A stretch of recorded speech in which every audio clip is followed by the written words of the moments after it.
Crazy Rocket, now available on PMBet.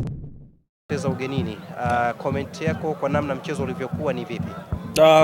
Game ilikuwa nzuri na pia ni wapongeza wapinzani wameweza kupata matokeo, lakini pia kwetu sisi tulikuwa baadhi ya maeneo tuko bora, lakini ingawa tumeruhusu goli mbili na sehemu zote za makosa. First half tumeruhusu goli moja na second half tumeruhusu goli moja. Kwa hiyo ni makosa yamefanyika, tumeweza kufanya marekebisho. Goli la kwanza sehemu ilitokea eneo la katikati la kiungo, tukaja second half kwa bora zaidi eneo la katikati na wakafanya kazi, lakini kitu pekee ambacho kinatumia sisi walimu tunatibu kosa hili na linakuja kosa jingine. Ukija first half tulikuwa bora sana kwa kudhibiti Simba maeneo pembeni, na tukaja second half tukaruhusu goli na sema pembeni vile vile. Kwa hiyo tunatibu eneo la katikati na kuja kuongezeka eneo la pembeni. Kwa hiyo tumeona makosa, tutarudi katika uwanja wa mazoezi kuweza kurekebisha ili tuwe bora katika mechi zijazo. Kwa maelezo na ulivyozungumza na kwa namna tulivyoona mchezo, ni sahihi kusema kwamba ubora wa wachezaji binafsi umeamua matokeo ya leo?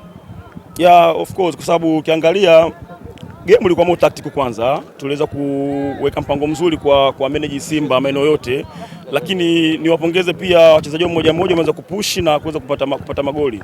Ukiangalia goli la kwanza ni la makosa la sema katikati, kiungo wetu ameshinda kwenda kuziba ile njia ya mpira na mchezaji kapata nafasi kaza kupiga tukaruhusu goli. Kwa hiyo ni wapongeze wapinzani kwa matokeo waliyopata, lakini pia sisi tunasema kujiuliza na tutaenda kujiuliza katika uwanja wa mazoezi. Kuna makosa ambayo tutaongea nao wachezaji ambao wamefanya kuwarekebisha, na kuna makosa ambayo tutafanya kwa vitendo kwenye uwanja wa mazoezi. Nini kimebadilika mwalimu? Hapa Dar es Salaam mechi ambayo mchezo dhidi ya Yanga amepoteza mabao 6, lakini hii leo kidogo tumeona performance ilikuwa kubwa kwenye kikosi chako. Last game tuliweza kuruhusu goli nyingi na makosa tulifanya eneo la katikati sana, na wapinzani walitupress sana eneo la katikati na kuweza kuingia kufanya makosa na kuruhusu goli nyingi. Kwa hiyo tumerudi katika uwanja wa mazoezi, tulipata time kuongea na wachezaji kwanza. Kuna makosa ambayo unapaswa kuongea nao kwanza ili wawe sawa kiakili, then kuna makosa ambayo tuenda kwenye uwanja wa mazoezi kurekebisha kwa sawa. Ndio maana kuna next game hii ambao wamekuja vizuri. Kwa hiyo tayari sisi tunaona kuna mwendelezo fulani na kuna understand kwa wachezaji. Simba walipata penalti lakini Pati aliweza kuidaka. Mliwasoma wachezaji wa Simba na upigaji wao mkawafanyia mazoezi?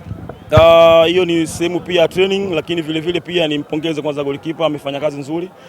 Ni sehemu yake ya kazi, ni sehemu yake ya kuitetea timu, amefanya kazi vizuri. Kwa hiyo nimpongeze kwa hilo, lakini tulijipanga kila kitu. Tunajua michezo hii inavyochezwa na tunajua mchezo ulivyo, wapinzani ni wazuri maeneo yote. Kwa hiyo makosa yatatokea mengi, yatafanyika makosa kwa sababu wana wachezaji wazuri. Quality ya players ambao kwa nao ni kubwa. Kwa hiyo lazima tuwe na umakini mkubwa. Tukikosa umakini maana tutazalisha makosa mengi. Kwa hiyo niseme nimpongeze kwa kazi walifanya, kazi yake.